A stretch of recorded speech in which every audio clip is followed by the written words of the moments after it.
Assalamu alaikum. This day 4 of my 90-day English speaking challenge. Today I want to talk about the beauty of nature.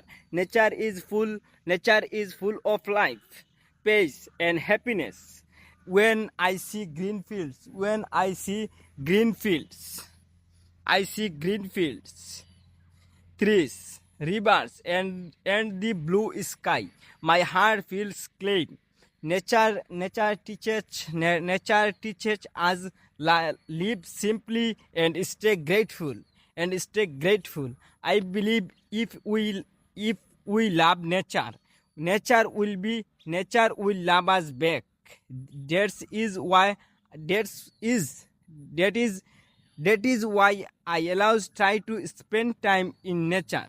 And that's all for my 40-day English speaking challenge. Stay well and healthy everyone. Allah Hafiz. And Allah Hafiz everyone.